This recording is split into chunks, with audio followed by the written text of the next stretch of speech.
मेरी वालदा को कैंसर हुई।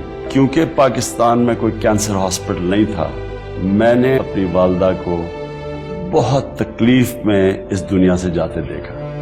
इस हादसे ने मुझे बदल दिया। सबसे बड़ा मेरे ज़हन में ख्याल आया कि एक गरीब घराने के अंदर कैंसर हो जाए तो उनके ऊपर क्या गुजरती हो। शौकत खानम मेमोरियल कैंसर अस्पताल एक बेटे की मां के लिए देरीना मोहब्बत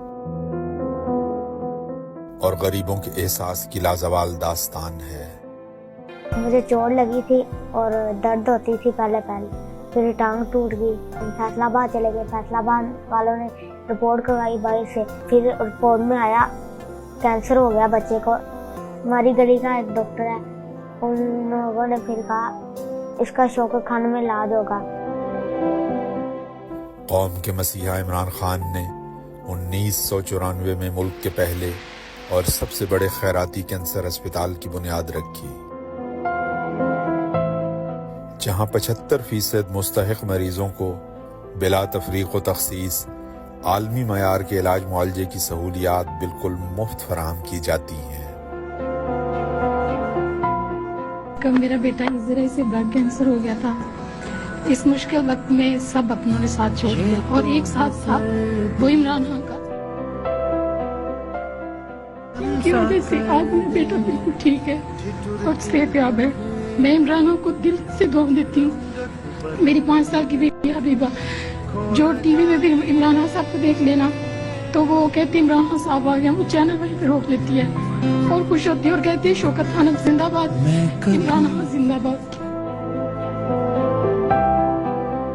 अब तक लाखों मरीज बेहतरीन इलाज के बायस कैंसर जैसे मूजी मर्ज को शिकस्त देकर जिंदगी की जानिब लौट चुके हैं। मेरी बेटी को पिछले दिनों ना ब्रेन ट्यूमर हो गया था, तो मेरी बच्ची ये है, उसको नजर आना भी बंद हो गया था, लेकिन हम आपके बहुत शुक्रगुजार हैं। ये पहचान नहीं पाती थी कि ये मेरी माँ है या कोई और है, नजर यानी कि बंद हो जाती थी, लेकिन अल्लाह का लाख लाख शुक्र है कि हमें शौकत खानम का ही एक रास्ता मिला और उसमें मेरी बच्ची आज माशाल्लाह देख सकती है आपको। लाहौर और पेशावर के बाद अब कराची में भी state of the art cancer अस्पताल के क़याम का अमल जारी है। मेरे पास ऐसे अल्फाज नहीं है कि मैं जिनसे आपका शुक्रिया अदा करूं। मैं सोच भी नहीं सकती थी मेरा बेटा दोबारा ठीक हो जाए।